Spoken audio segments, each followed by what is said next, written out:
Hello, everyone, and welcome to the Magic Beans podcast. This is episode 116, and my name is Cracker, and I'm going to be your host for the show.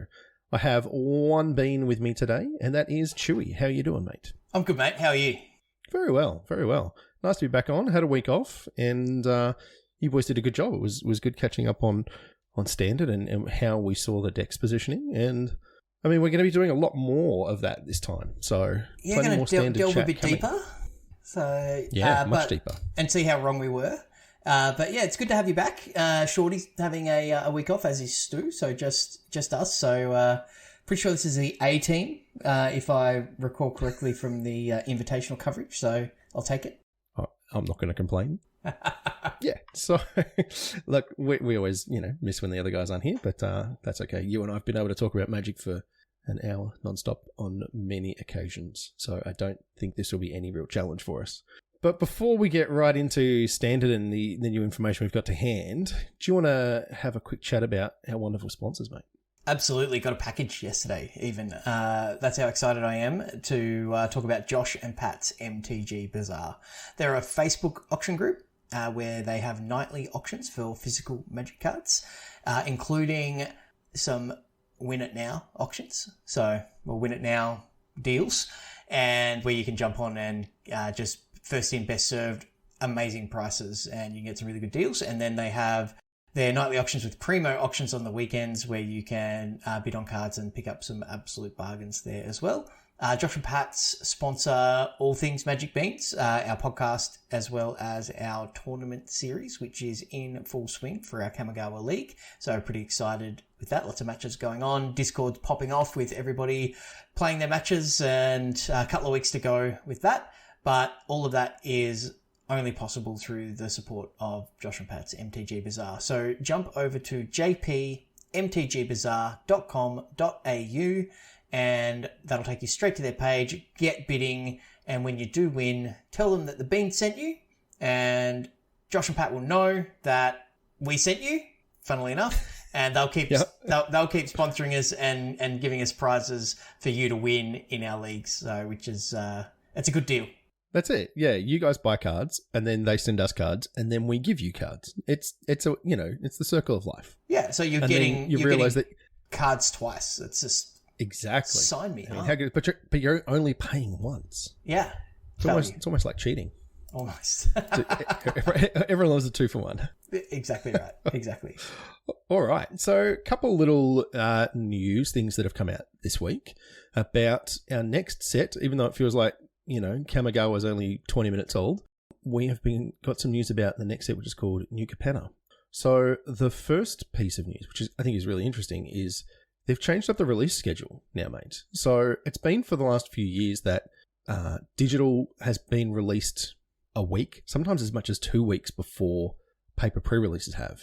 And I know this happened at the pre-release we went to, where you'd already played like a half dozen drafts before we even got physical cards in your hand, like before anybody could actually touch the paper. It kind of knocks the shine off it a little bit, doesn't it? Like I didn't. And it really does. I didn't even really realize that until I saw this announcement, and I was like, "Oh, this is actually better.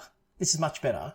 It gets people into stores, which we haven't been able to really get to for 2 years. So, like Wizards doing something proactive and good for the LGS, I think is great. Well done, Wizards. You don't always support your LGSs as well as you could. It looks like you're doing all right here on this one, so hats off to them. And it's also, I wonder, does it help with the Alchemy update schedule as well? Perhaps. I don't think it changes that too much, because you're still not going to have the volume of data that they work from now has to be from like Arena and to some degree Magic Online, you'd think. But I mean, as Alchemy is only an Arena format, I don't think that like a week of paper in quotes kind of changes anything. No, I mean it's it just gives them an extra, by pushing back the release date, it gives them extra development time to update Alchemy cards, so the Alchemy update can be closer to the Arena release. I'm completely spitballing. It would make sense if it did. I think it would be, people would be more likely to spend their wild cards if they knew the card had been nerfed, and there would be less issues with consumer confidence. So if they haven't thought of that, Wizards, please, I hope the penny drops and you figure that one out, because I think it'll help you. Maybe they fell backwards into the answer. Yeah, exactly. Accidentally instead of planning it. Exactly. But so it's only a week difference, which is what it was going back 3 or 4 years now, I guess, when we used to have, even before Arena, you would have sets out in paper for a week or so before they hit Magic Online. So I think this is cool. Hopefully we see this continue, and it will certainly, I don't think it takes any of the shine away from Arena, but I feel like when you've already played the cards on Arena, it takes a bunch of the shine away from the paper for whatever reason. I agree. This is I don't understand how that works, but yeah, I think so. So that's the first bit of news about New Capenna. And the second bit is probably after you have already listened to this podcast, they are doing their first stream. Wizards is doing their first official stream with a couple of spoiler cards. So they've done this on the last couple of sets. They tend to give you a bit of the lore and the history and teasing some new things. So this is part of the weekly MTG show, and that's going to take place, like in the middle of the night or early in the hours for Australia on Friday. So it's Thursday in the States. And it'll be interesting to see what we see out of this. I'm curious, man. I'm really looking forward to it. Like Dominaria and Brothers War, we've got some ideas of what that's going to look like, but this is a new plane. We haven't been to Capenna before, so no, I'm looking forward to that. I've got some theories that I've created a YouTube video on the Beans YouTube thing with my theory, so I'm looking at it sort of extra closely to see if I'm anywhere, even on the plane, right? But I'm looking forward to the Art Deco theme. Me too. I think that's something that we haven't really seen in Magic before, and it's as amazing as the Japanese stuff with Kamigawa is, and the art in Kamigawa is one of my favorites of all time. The Art Deco is one of my favorite architecture styles. And, if I could afford it, I'd love to live in an Art Deco home, right? But, all of the ones in Melbourne are way more than I can afford. Heritage listed and many, many zeros. They're in postcodes that I don't even bother looking on my real estate search. No, correct. So, but I really think that's going to be cool. Maybe a bit of a mobster theme is certainly some vibes that I'm getting as well. I've just got this vision of Ob Nixilis in a Dick Tracy car vehicle with a Tommy gun, right? That's the image that's evoked into my mind with the imagery and such that I've seen, and that's pretty exciting in my book. Yeah, it's pretty cool. It's pretty cool.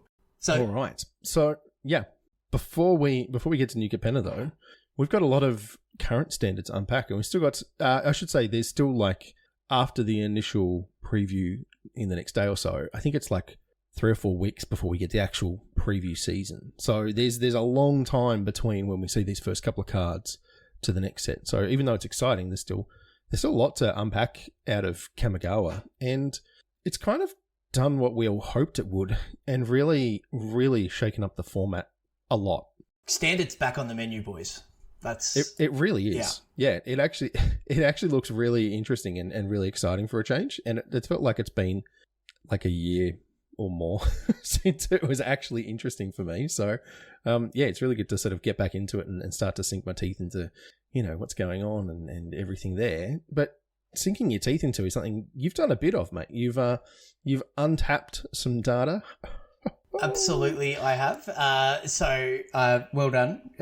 You're learning, my young Padawan there. So, most people that play Arena will be familiar with the Untapped plugin. And I decided to spend the $8, I think it was, to unlock the data and spent a little bit of time last night and throughout my workday today. Hope my boss isn't listening. And took a look at the standard metagame, and turns out that there's a lot more matches or games, best of one games played, to the surprise of nobody, than best of three, and standard being the most popular format. And I don't know that standard was necessarily the most popular format before Kamigawa came out. I haven't looked at those numbers specifically, but it's taken off. It is flying. The success of this set is evident in, the excitement in which people talk about it, but also in the data, which is something that I have an interest in. I'm not a statistician or a mathematician. I'm a business analyst, and part of business analytics is just that, is data analytics.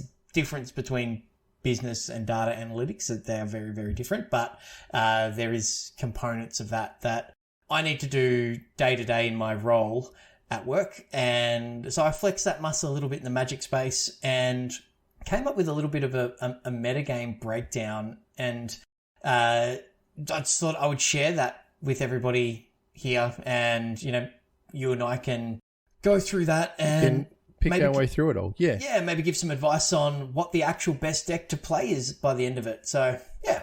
So before we jump into that, I think there's a couple of other interesting stats that I actually saw today from on Twitter, which were pulled from the same locations. They're all from untapped.gg, and it was the number of games recorded over the last 7 days. So standard best of one, there were 256,000 games played.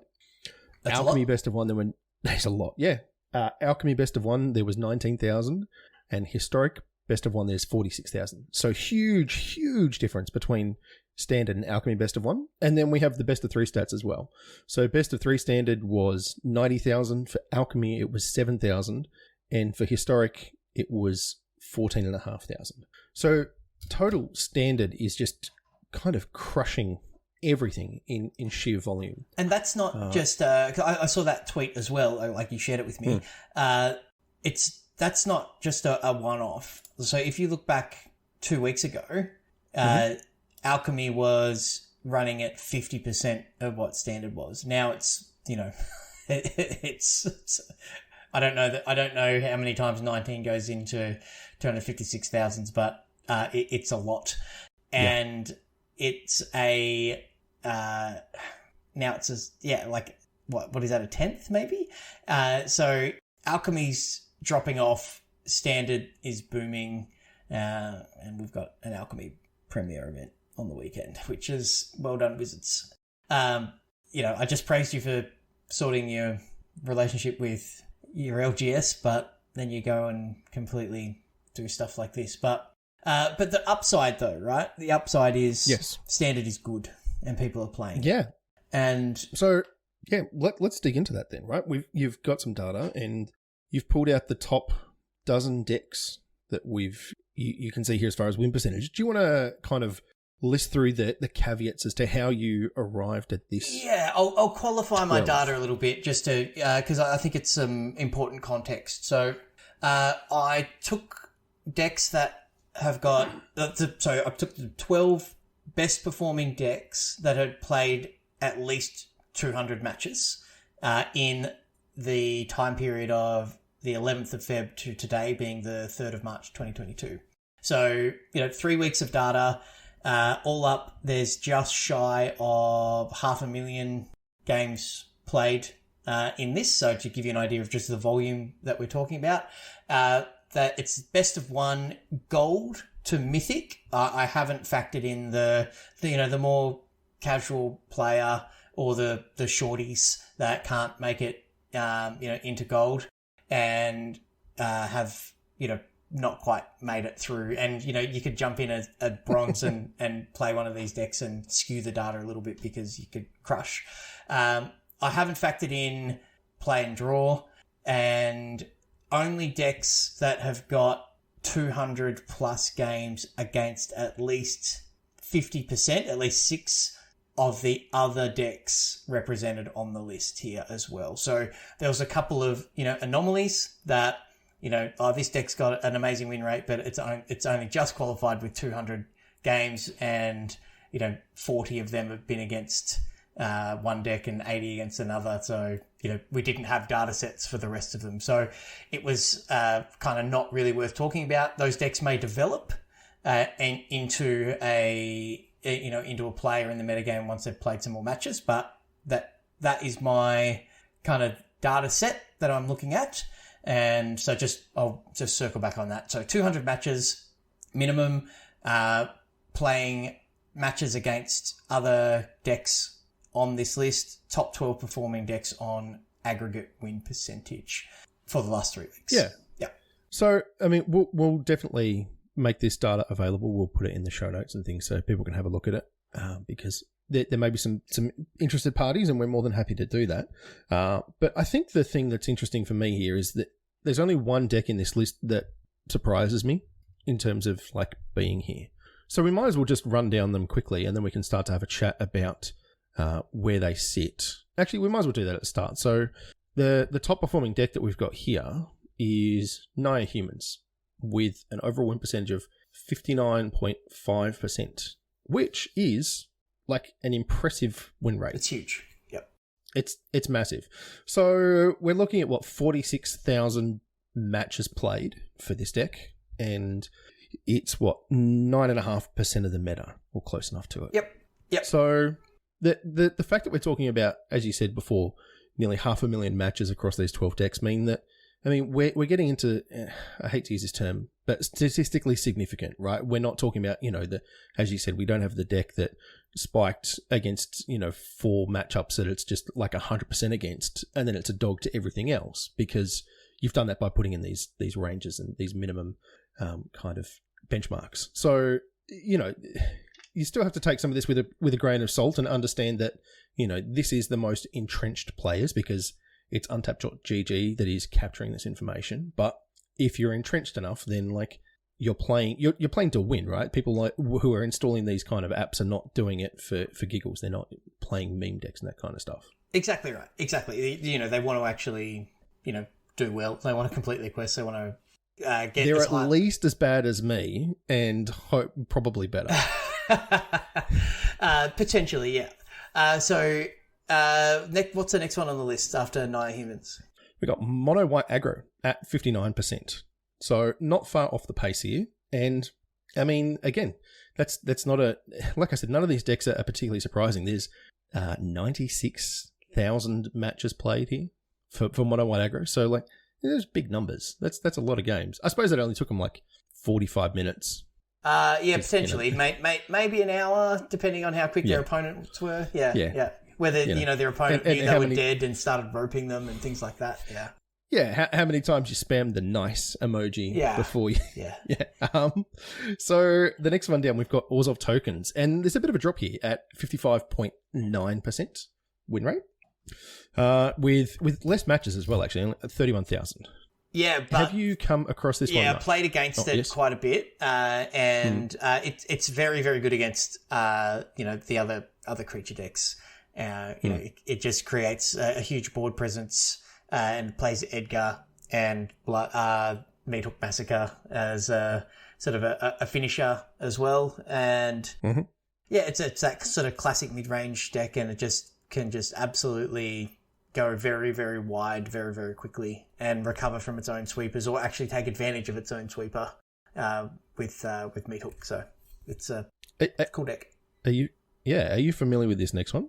A little bit. Yeah. Okay. Yeah, so the next one is Selesnya Enchantments, and that's at 55.7%. So it's the 4th best performing deck, and it's been my deck of choice over the last little bit. Made it to 1 pip from Diamond 2 in the last season, and I'm on the eve of just cracking through Platinum again here. So and also the highest percentage as far as the total number of matches played and it's very the popular. meta, right? Yeah. So we're at 110,000 matches played and 22.5% of a meta, which is enormous. Which is a lot, considering we're talking about, like a dozen decks here. That the fact that it's nearly a quarter of that is, that's a huge representation. That's in standard. It's not problematic yet, but it's getting up towards that kind of number. Right, like if you're sitting down thinking at least 1 in 4 of my games is against this enchantment deck, if you're not prepared for it, then I mean you're just throwing. And yeah, I think it is pretty fair. Starting to see more decks playing Farewell as well. So sure, and that is very much Farewell. When that's, I imagine that goes on the stack, and you just say, "All right, catch you later." Yeah. All right. So the next deck down at is Orzhov Control with 55.4% win rate.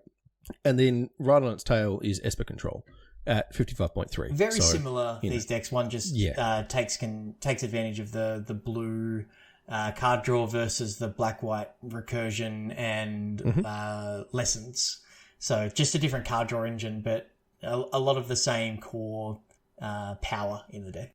Yeah, it feels like kind of, opposite sides of the same coin for this one in particular. Yeah, not surprised that they're, 0.1% difference in results. Exactly. I am surprised that it's the blue deck that's no. I think that 0.1% is the 3-color mana base, honestly. Yeah, same. So what have we got following up Esper Control? Mono green, still, stomping its way to a 54.9% win rate. And this is, a really known quantity. It lost the Faceless Haven, but, gained more forest, which makes its trolls better. And, picked up a couple of, new toys along the way recently in the 4-mana 4/4 haste guy that flips and things like that. So, but still, Ranger class and the 3/3 werewolf that draws cards, it's got power. It's got a presence. It's kind of always going to be there as long as those cards are around in standard, I think. And 54.9% win rate is decent, right? So, yeah, no, it's really good. And that's across 33,000 matches as well. Yeah. We didn't talk about the... Yeah, Orzhov Control has got 55,000 and Esper has 16,000. So Orzhov is definitely a much higher representation here. Less wildcards to build the mana base. Yes, we've all looked at those 3-color bases and gone, yeah, exactly. What about that? So following Monogreen Stompy, we've got Azorius Control at 54.7%. So yeah, this has been my nemesis, honestly. With this is the deck that's running the farewells, and it's got this is the toughest matchup for the deck that I've been playing. But overall, 54.7%, it's performing quite well. It is. Then after that, we've got how many matches was that across? 22,000. 22,000. So a decent number. Yeah. So following this, we've got Mono Black Control at 54.1%. And that's at 26,000 matches played. There's a lot of control here, mate. There is. There's a lot of sweepers. There's a few counter spells, and a lot of deluges to draw lots of cards. Speaking of counter spells, is it Dragons? It's got a couple, and that is the next deck on our list at 52.9%. 52.9%. That's 13,000, which is 2.6% of the metagame. So, which is really way lower than I thought it was going to be. Like when you sent this through, I expected maybe not necessarily in total overall win percentage, but certainly in terms of total numbers of matches played. I thought this would be much higher. This is actually like our second lowest played deck out of all of these. I just wonder if there's some of the Is It Dragons players have gone to the Hanada deck or gone to the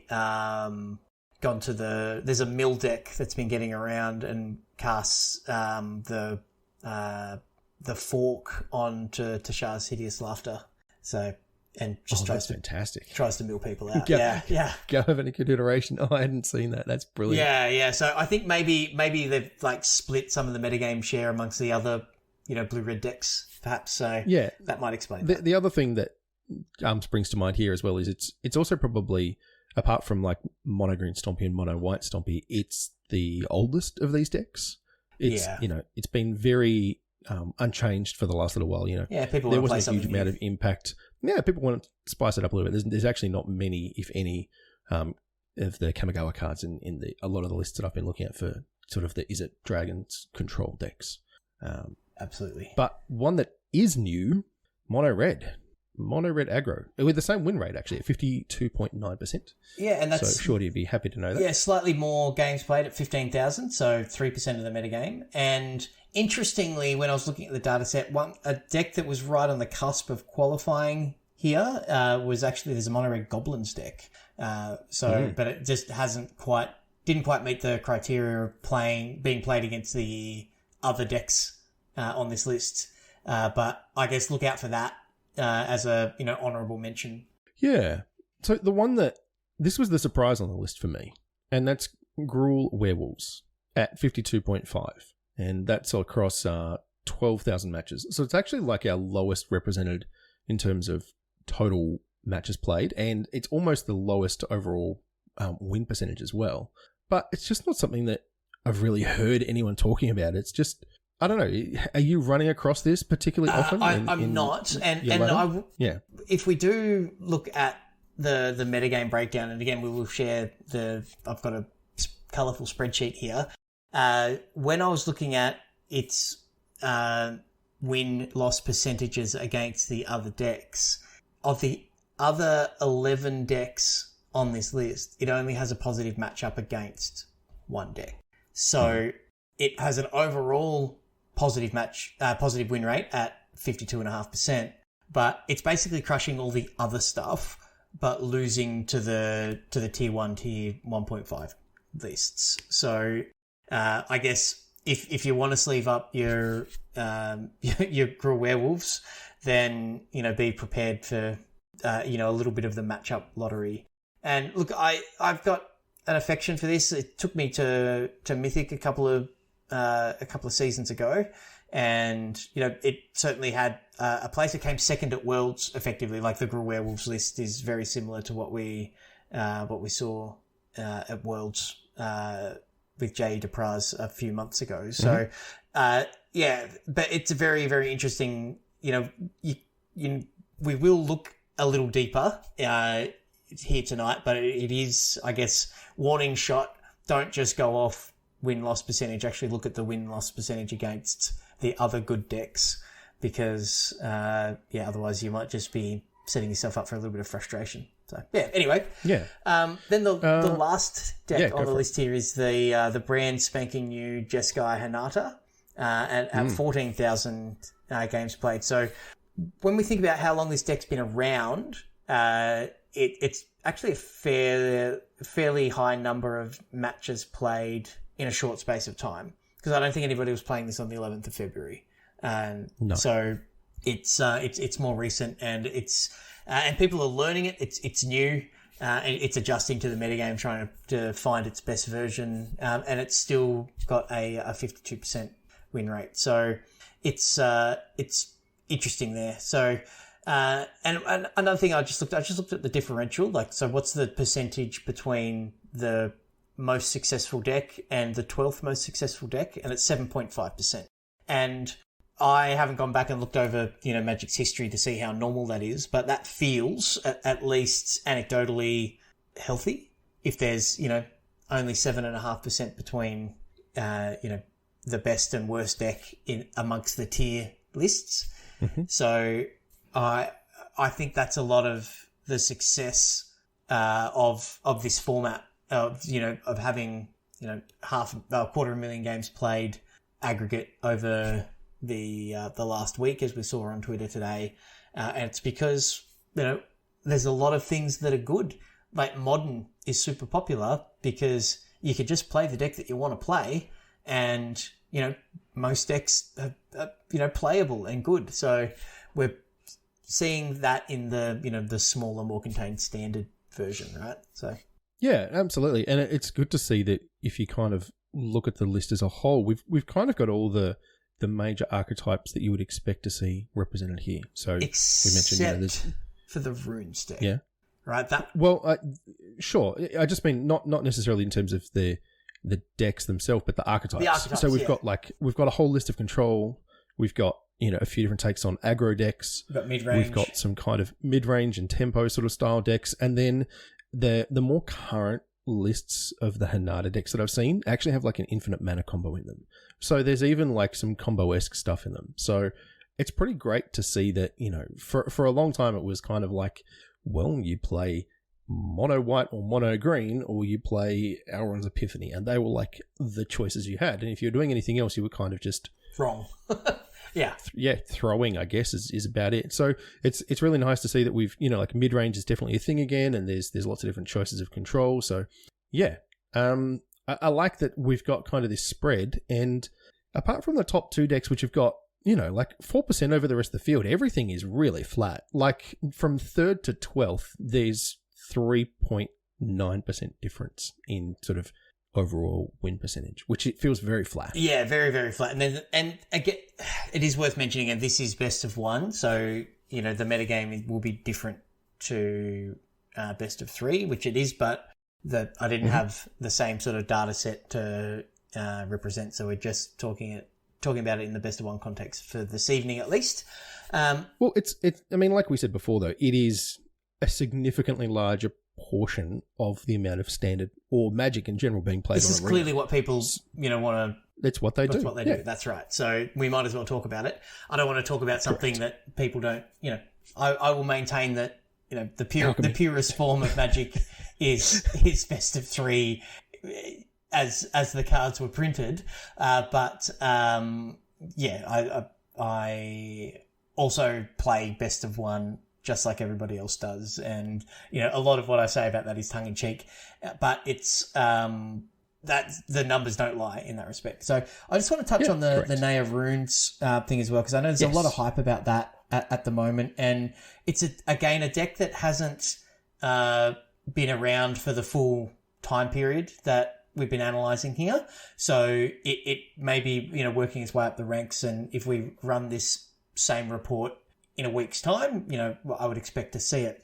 But I do want to just fire a little bit of a warning shot again for anybody thinking about picking that deck up, because based on my experience, and again, we don't have the data yet because there hasn't been games played, but I checked my Untapped profile before the cast, and I am 12-3, which is 80% against the Naya Runes deck with the green-white enchantments deck. And it's like, oh yeah, that's great, well done. You've only got, it's only one deck out of the meta, but it's actually 22.5% of the meta. That's, somewhere between 1 and 4 and 1 and 5 decks that you play, you're going to have a 20% matchup. So just make sure you're aware what you're signing up for when you sleeve up Runeforge Champion. The deck's very, very powerful, but in a best of one sense, like it's not a buy, but it's kind of a buy for the most represented deck. So make sure you're looking at matchup data, not just aggregate win percentage or getting caught up in the hype. If you're actually looking to, it's a fun deck. Don't get me wrong. If you're looking to enjoy the games of Magic, that's definitely a consideration, and the deck's super fun. But if you're looking to just get as high up the ladder as you possibly can, make sure you're aware that, the green-white enchantment matchup is a bit of a dog. Yeah, or you just scoop to it and crush the other ones. Yeah, exactly right. Just know what you're signing up for. That's all. I'm not saying don't play. Absolutely. I'm just saying make sure you know what you're signing up for. Yeah. Yeah, for sure. So some of the other interesting stuff that you've pulled out here, and we've kind of touched on it a couple of times, is just the overall statistic doesn't tell the whole story. And this has always been really true from large-scale events. We used to see this at like GPs and Pro Tours when they were, large paper events with, like 1,000 people kind of thing. The Pro Tours were always a little bit smaller than that. They were 400 or 500, but, the amount of testing and work that was put into those kind of made the matches significant because they were the very best players that were around. So one of the things that you would quite often see is that there's obviously a winning deck. And that didn't mean it was actually the best deck of the field or the best deck of the tournament, even though it was the winning, in air quotes, deck. It was the best deck on the day. And so quite often you would see people talking about, these other ones. The one that jumps to mind for me is kind of right when I started playing again in the Khans block, and there was Esper Dragons, which if you were playing around that time, I'm sure you remember. Yep. And it had it kind of had a breakout Pro Tour, but it didn't win. I think it put like 2 or 3 copies in the top 8, but it lost to, and I'm pretty sure it was just like Gruul Beatdown. There was, some really, really good, just there was Atarka's Command, right? Yeah. Yep. Atarka's Command. Yeah, it was Atarka Red is what it was called. And that actually took down the Pro Tour. And that there was a phenomenal deck. But the kind of Esper Dragons came out, and if you were paying attention to like SCG articles or Channel Fireball articles and things afterwards, that was the deck that the pros are all interested in. And at the time, I remember talking to you and Shorty was like, what's going on? Like, it didn't win. And you're like, yeah, but if you look at how well it performed across the field and the representation, it was like, I think it was just like Channel Fireball was on it. And they just crushed. Like, in terms of the overall win percentage across the team was just way higher than like these one or two people with the Taka Red who had done really well out of the field of a very well-known archetype. And so that was a real learning point for me there, is that you can't just look at that one statistic like these ones we've just read out. They are interesting and noteworthy, right? And everyone likes, the short piece of information. It's just like Monogreen Stompy, 54% against the field. Perfect. Good enough. Let's go. Yeah. And it gives you an indicative idea of where things sit, but it's not the whole story. It's not the full story. And the Gruul Werewolves example, is not just like negative matchups against other decks in the field. It is 43% against Naya Humans, 35 against Mono White, 49 against Orzhov Tokens, 44 against Enchantments, 47 against Orzhov Control, 36 against Mono Green. So it's not even the best, werewolf deck. The only deck that it's got a positive matchup against is Azorius Control at 56%. But its range, like the floor, is 36% win rate, and its ceiling is only 56. So the percentage of the metagame that it's got of this metagame that I'm representing here, with Azorius Control, is only 4.5% of the metagame of the top 12 decks have you actually got a positive matchup against. So just seeing a deck going, sweet, positive win rate, I like the deck, picking it up and expecting to crush, without, thinking that a bit more about it and the context of where it sits in the metagame, especially if you're looking to take this deep into the ladder and where you're going to start running into better players and, more meta decks along the way. It's something that, really does pay to be aware of. Yeah, absolutely. So you've got kind of you're talking about the floor and the ceiling, and I think that this is it kind of, without going into like Naya Humans versus Mono White aggro and the aggregate, win percentage there's kind of a really nice floor and ceiling, which I think gives you, the spread is probably the easiest way I can think to describe it, of how well you expect to do against the top decks. So do you want to just run through that, and we can kind of get absolutely. an idea of how they're going to feel and when you're a dog and how bad of a dog you are? Yeah, so the way that I crunched the numbers on this to try to represent this idea was I went through, and we'll share the document that actually shows the win-loss percentages, but the number of decks on this list that a deck has a positive and then a negative win rate against, what those percentages are, and then the differential is something that I find fascinating as well. So, for example, the Naya Humans deck, of the 12 decks represented here, I typoed here, sorry. It's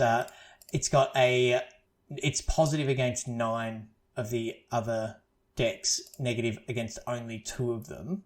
It's got a highest win percentage of decks in the field of 61, and its lowest is only 48%. So it's only a differential of 13% between its best matchup and its worst matchup. So that's clearly, it's got the highest win rate. This, backs that up, obviously. So it's got how can it lose, right? So Mono White, even at its worst, you're only just under 50%. Oh, and speaking of that, sorry, we should also say that you've included the matchup against itself. That's what I've done wrong. Yeah, that's yeah. But that's just 50%, so it doesn't actually affect the outcome. It doesn't change. Yeah. No. Yeah, no, so it does not. That makes sense. And then so that's actually the lowest differential we've got out of any of the decks here. So as you said, this shows why you are seeing this being, sitting on top by, quite a few percentage points over kind of the next closest deck, because as you said, its worst matchup is only 48%. So it's really, you're still a coin flip against what is it, like Mono Black Control. And so if you get out to a good start, then you just absolutely you're off to the races, and against some of the others, you're at 61%, which is an excellent, like, there's no such thing. People will say, "Oh, I'm like 90%." No one's 90%. I'm 80% against runes, based on 15 games, but that's only correct. 15. It's a very small data set. Yeah, exactly. You get mana screwed 40% of the time. Exactly right. You could be a 100% matchup, but you just variance of the game will get you. That does. So What are we seeing else? So mono white aggro's got a differential of 24%. So the highest being 66, lowest 42. But again, the more successful deck will have the lower percentage will still be pretty healthy. Orzhov tokens is our second smallest differential at 14%. So 56 to 42. So not a very high win rate. As far, it's not in the 60s like the other one. So it's a full 10% lower. But still a healthy ceiling. Healthy floor. Yeah. But as you said, that's what like you would expect a real mid-range deck to be. Exactly. Somewhere around 45 the middle, to right? 55 against the field, yeah. Yeah, that's exactly right. Green white enchantments, much wider differential, with 60 being the highest, 38, which is the blue white control matchup, being the issue. And I can attest to that definitely. Orzhov Control has one of the widest ranges here. It has a 28% matchup against the Izzet Dragons deck. So, which is I've found quite surprising. But it just, I guess the whole breaker horror and such just has the tempo and light counter spells and mana advantage from the blue red deck just gets it done. Esper Control back towards the middle at 24 with a ceiling of 60 and a floor of 36. Mono green, a really high ceiling of 68, but a very modest floor at 39 gives it a 29% differential. Also Control 62% against the green white enchantment decks, but down to 34% against some of the more aggressive decks for a 28% differential. I'll continue just to run through these. Mono black, 30% differential with 58 and 28. Izzet Dragons, healthy at 22% with 56 and 34. So maybe that ceiling, so started to have some bad matchups. That may have been what pushed people away from it. Mono red is our most swingy. Mono red is the lotto, the matchup lottery, right? So 67%, for its best matchup, but like the opposite of that at 29%.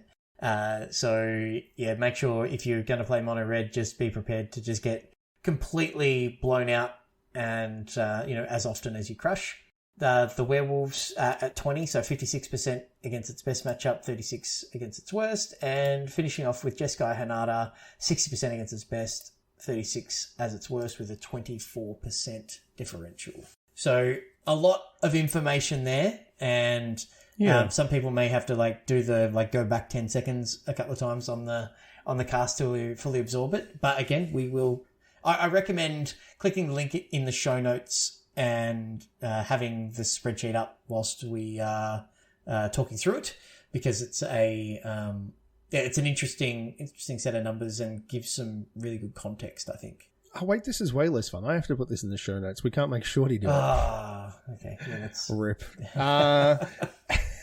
So I guess high level, there's some interesting things to look at here, and they kind of play out the way that you think they would. Like in terms of like historical contexts of Magic, I talked about, the mid-range deck having a very narrow margin, right? It's 14% differential between its best and worst matchup, right? Its best matchup, 56%. I mean, it's good. It's not amazing. Whereas you compare that against like mono green and mono red, which have got the highest ceilings at like 68 and 67, and then mono white at 66. They're all, that's 10% more, right? That's a significant increase in terms of your average or your very best matchups are so much better.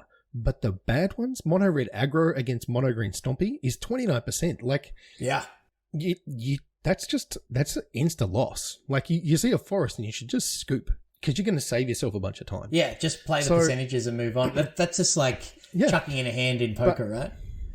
Pretty much. But I mean, that is what you sign up for with that style of deck. And then, you look at the high point there is what the mono red is against the control decks, right? Azorius Control is 67%, Esper Control 64%, Izzet Dragon 66%. So these kind of slower decks, you just get under them. And so it's great to see as I said before, we've got kind of this full range of archetypes available to us, and all, again, still with a very narrow overall band between their total overall win-loss percentage. But this stat I actually find more interesting in many respects to kind of look at and go, like, I've never seen the spread kind of laid out like this before. Yeah, and it's something that... Good job, mate. Well done. Oh, thanks, mate. Yeah, no, it was... I was trying to think of a way to articulate the... once I've seen the table with, and I've got my... I got to nerd out a little bit, and I got to play with some conditional formatting in my lunch break today and stuff, and, which is just the adult version of colouring in. And I looked at it and I was like, well, what does this actually mean? Like, what's the highs and lows? And that's what I came up with as a way to kind of represent it. But it still doesn't tell the whole story, but it's definitely a data point that we should be taking into consideration beyond just the overall win-loss percentage as well. So I think that's kind of that second layer to analysing the data before you make the call and cash in your wild cards to build your deck for the season. So it's hopefully that people find that helpful. The next thing that I think is worth looking at is having a look at your best matchup and having a look at your worst matchup in the context of metagame representation. So if you've got an 80% matchup, but it's only 2% of the metagame, you've got to kind of ignore it and go, well, if I get paired up against that deck, great, I'll take the win.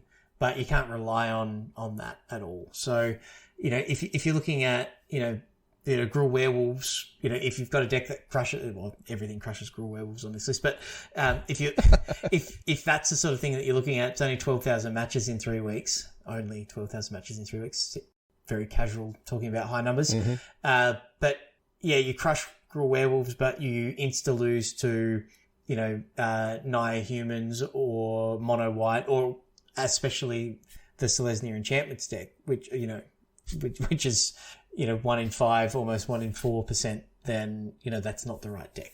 So, it's taking into account all of the information that you've got available. And I guess, to kind of put a bow on this, I looked at this and went, well, I've been playing Green White Enchantments. I've been enjoying it. I've been winning. But is it the best choice? And so I took my own data and I took a look and I came to a conclusion of what that would be. And I guess I'll talk through how I got there, which is I looked at the most represented deck and I looked at the deck that has the best matchup against the most represented deck. That seems like the obvious place to start to me. So if, 25% of my matches are going to be against a particular deck, I want to beat that deck the majority of the time. So the blue-white control deck has a 62% matchup against green-white enchantments. So that is great. The next highest, most represented deck is mono white aggro at 19.6. So we're already talking, 40% of your matches will be against green-white or mono-white, and it's got a 54% win rate against that deck. So it also then has, going back over the rest of our data here, it's got a range of 28, like it has a 34% matchup, but it's got as many positive matchups as it does negative. But having a look at its absolute floor, which is 34%, that is against mono red. And the next worst being Is It Dragons. But when you add the percentage of mono red and Is It Dragons together, it's less than 6% of the metagame. So if you remove those bad matchups from the blue-white control, then the numbers look even better than they already do. So, and that differential gets a lot closer. So the deck's got that consistency, and you're removing 2 of the bad matchups from there because it's such a small percentage of the metagame. You can effectively ignore it. The same as if you had a deck that had an 80% win rate, like I was talking about. You can't rely on it. The same as you just write it off if if someone goes mountain 1-drop. So my conclusion and my advice to anybody deciding to jump in, you haven't built a standard deck yet, my advice would be to play the blue-white control deck. And I'm saying that as a Selesnya Enchantments player who gets crushed by it. But that is the deck that I would, right now, based on the data that we've got in front of us, that is my analysis. Play the blue-white control deck. Go full Cheon. Okay, so my advice is don't be a miserable human and play something fun instead. And win with everyone's favourite combination of, apparently it's Tasha's hideous laughter and galvanic iteration, because everyone loves being milled to death. Everybody does love being milled. Everyone loves it. So I think that's actually like, look, this is a lot deeper than we normally go on the cast. We tend to have, not quite this level of look, but I think it's a really interesting take. And, we have this information, and that's kind of your level 0 and your level 1, right? Your level 0 is green white enchantments, most represented deck, obviously very good, very strong win percentage across the board. And then looking, okay, well, what is the best thing against that? And you can go to, Azorius Control. And then from there, in another week or two, it might be interesting to have another look at this and go, well, what's good against both of those? Because the chances are that green white enchantments is not going to disappear, right? It's not going to get pushed out by I don't have the wild card to do anything else. There's that too. Yeah. So, this is where you get your level 1s and then your level 2s, where people are like, okay, well, what's good against both of those? What's good against green white auras and enchantments, and what's good against Azorius Control? And that's your kind of level 2, and then you can go way too far and end up at level 73 and you're playing, 60 islands or something like that. I don't know. There is a mono blue tempo deck that's not far from qualifying for this as well, Cracker, by the way. If you really? Yeah. Ooh. I'll send you the list according to Untapped. Don't tempt me with a good time as to how I can lose all my matches. No, it's in the north of 50%, but it just it's not very well represented in the metagame, so it didn't qualify for my data set. So yeah. I can imagine. Look, man, I've been trying to make Delver work for a while. It doesn't. It's just not quite dust there. Off those snow islands, that's all I gotta say. Right. Ascendant Spirit doing work. Yeah. Okay. So I think we might leave the kind of deep dive there. And thanks for letting me nerd out. I hope I didn't lose everybody along the way. It's fantastic. I think it's good for us to do this kind of really more focused and in-depth look every now and again. It's always nice to have a bit of banter and chat about the nonsense that we get up to, but serious if you Magic want to take topics Magic seriously, look, it's good to mix it up with some fact-driven stuff. We always talk about wanting to know what the best deck is, and there's always kind of just that gut feel, and it's nice to actually go, well, look, we actually have access to the underlying data, so why not leverage that? Yeah. So, absolutely. Where would you play these standard decks, mate? I hear you ask. In the Magic Beans tournament series would be correct. The first place that comes to my mind. That's we've got exactly a league underway at the moment. We do, yeah. It's the Kamigawa League. So we've changed it up this time. We've moved to 8 groups. They're all named after planeswalkers, and we've got smaller groups this time. We took a bit of feedback from the people that have been playing in the leagues for a long time, and we found and look, the Beans all agreed, that like trying to fit a dozen matches in 4 weeks can be tough. We've got time zones to contend with and families and all that sort of stuff. So I'm enjoying the smaller size, and like you said before, the Discord chat is kind of popping off. It's always exciting to see that happening.